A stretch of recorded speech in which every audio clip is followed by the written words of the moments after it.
Welcome back to 30 Days of Mental Skills, Psychological Skills. I'm Larry Maguire from humanperformance.ie.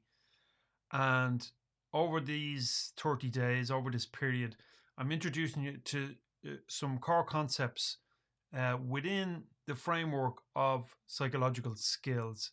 Psychological skills as laid out by Dr. Jack Lessick. Let me share the framework with you to show you what it looks like. I've shown you this before and I've explained it in the intro clip from day one. Here's what it looks like. So you'll see at the center we've got mindset. That's what we're still talking about today on day 4. Going to get into that a little bit, and then over the remainder of the next 30 days, we'll get into these various elements here and what they all mean: motivation, goal setting, people skills, thinking skills, visualization, anxiety and stress management, emotional agility, and focus and concentration. You're going to enjoy it. I know you will. You're probably familiar with some of these terms already, but we're going to get into some of the detail. Today, which is day 4, I'm continuing along the lines of mindset. And I've got something to share with you. And here it is. So look at this picture, at this image, and really quickly tell me which figure is the tallest. Is it figure 1? Is it figure 2? Or figure 3 in this picture? I'll put you out of your misery quite quickly. Okay, if you said it's figure 3, well, you're wrong. If you said it's figure 2, well, you're also wrong. And if you said it's figure 1, well, you're also wrong. Because if you look closely, if you take the time to analyze this picture, you'll see that all 3 figures are of the same height according to their dimensions. Now, the background would say otherwise, but the background, although it gives context, it gives us a false understanding of what's going on in this picture. And life is kind of like that. Life presents us with circumstances to which we react often knee-jerk, and we assume that we're right.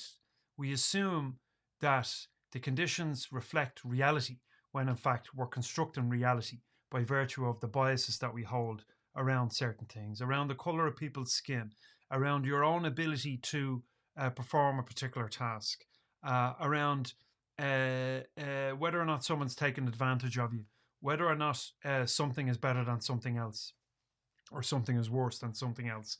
And although on the face of it, it might not seem that this is something related to mindset, mindset influences these judgments. So when we talk about Carol Dweck's concept of growth and fixed mindset, depending on which mindset you hold, you will read the environment slightly differently. So let me get rid of this image here. This is an optical illusion, and you probably guessed by now. Okay, it's one that psychologist Daniel Kahneman would have presented in his lectures and talks and so forth, and his books and other materials on cognitive bias. And in relation to these heuristics and cognitive bias, he spoke about 2 systems of mind, 2 ways of thinking. These 2 ways of thinking are not strictly speaking his ideas. He would have borrowed them from psychology, William James, depending on where you read or what you read.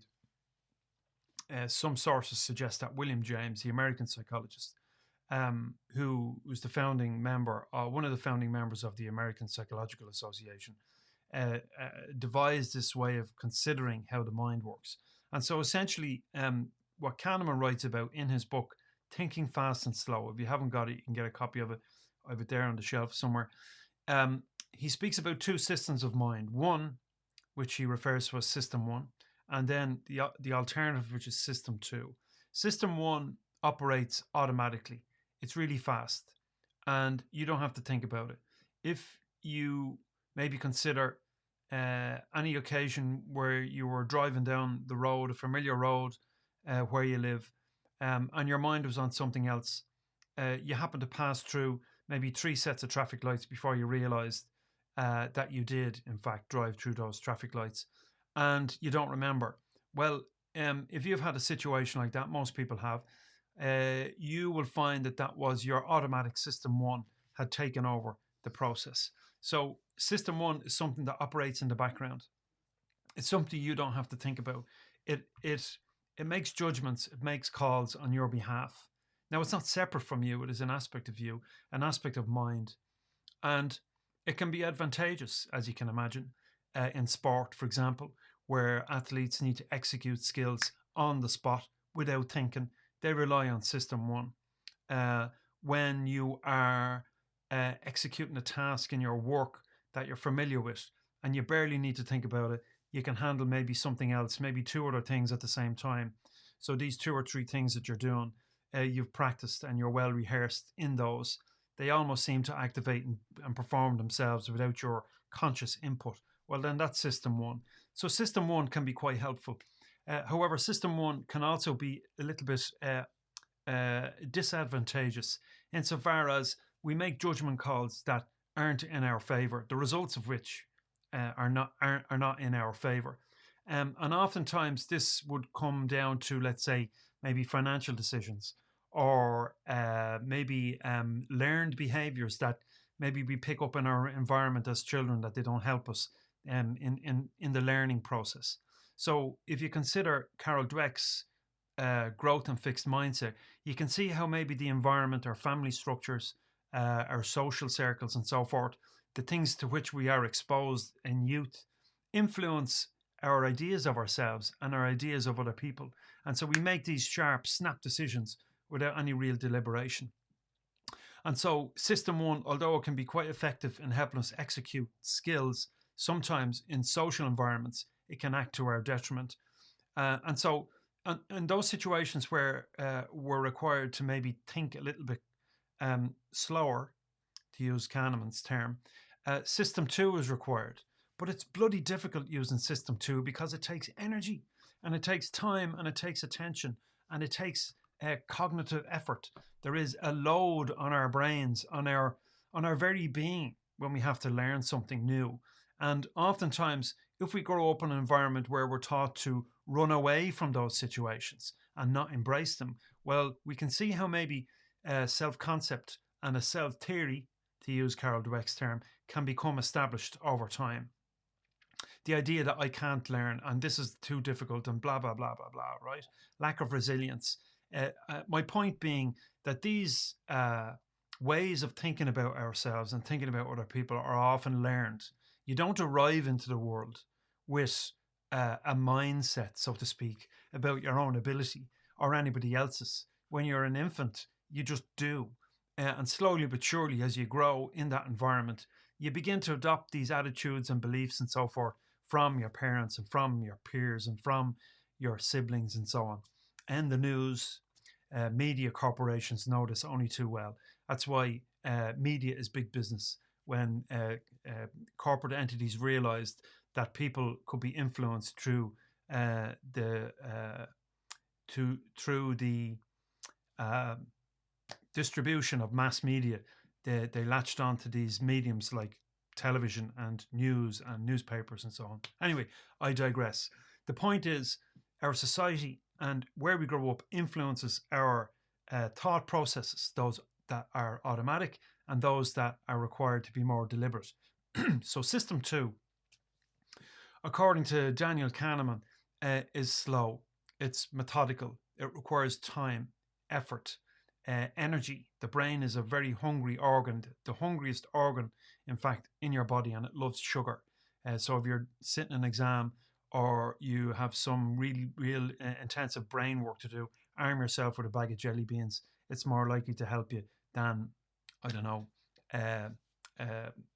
chicken breast. But the point is that system two requires you to stop and to think and to deliberate, like the image I showed you.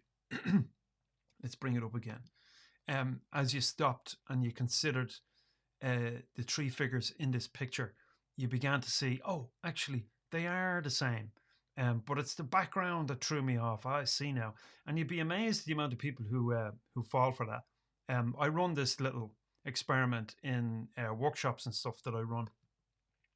And most people will straight away select, which one was it again? will straight away select number one as being the figure that's tallest in the image. And then when it's pointed out to them, they go, I see now. So these instances, these occasions where we're inclined to jump to a decision, I'm encouraging you to take a little bit more time, take a step away, maybe consider not being in such a rush to complete that thing you need to complete, because the absence of time and space is more inclined to send us into a ditch, so to speak, figuratively speaking. We miss the holes in the road. We miss the opportunities too, because we think, well, I'm not dealing with that, and all of a sudden the opportunity's gone. Now, I refer to myself as a realist optimist. So I like to think that I've one foot in the present, but I also like to look to the future and aim for something good and something worthwhile and put the effort in. So realist optimist is where we need to be, in my view. It allows time to deliberate, but also to set goals, if that makes sense. Mindset influences our decisions in the here and now. And oftentimes our mindset is structured around these biases that we've picked up, these beliefs and ideas and so forth that we've inherited from somebody else.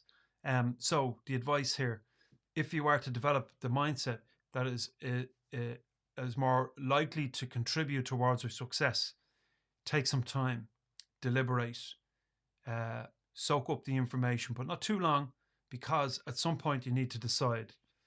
Nothing is final. And so if it doesn't work out, this is really the attitude that you need to adopt, in my view, and the research supports this. If it doesn't work out, so what? It's gone. You get another opportunity. You'll always have another opportunity. Opportunity in 5 seconds time, 10 seconds time, tomorrow, next week, or whatever. So nothing is final. Learn from those knee-jerk reactions. Learn from the decisions that you make now and let them influence your decisions tomorrow. I'm an advocate for, and I don't get into this necessarily in this 30-day setup. I will, and I do, in the Essential Mental Skills course. There's a link below if you want to register for that. It's launching soon. I'm an advocate for process over outcomes. Process before outcomes. So process before outcomes says, be focused on your process. Execute to the best of your ability here and now. It will produce a result. Have a look at the result. Is it what you wanted? Brilliant. Keep doing it. If it's not what you want, or you feel it could be better, go back to your process, tweak it a little bit, and go again. So it's always about process. Outcomes will occur. There's no doubt about that. Micro outcomes, major outcomes, median outcomes, they happen all the time. They happen, let's take the analogy of training. You could train for the next hour and look at how you did in that training session. You could train every day for a week and then look at how you did in your kind of test performance at the end of the week. You can look at your process over the course of a month and look at how you performed in your event at the end of the month. So you get the point. There's always these micro moments where you can have a look at the outcome, and see how you might improve that by tweaking your process. So it's always about process, never about outcome. You always get another go. It's what I like to preach to the kids that I train in sport. Never about outcome. Learn from the outcome, tweak your process, go again. That's really the message here. So I'm going to finish up on mindset. I've spoken about that for the last 3 days.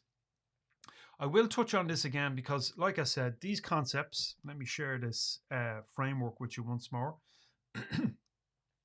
These concepts are interrelated. They are mutually causative and they inform one another.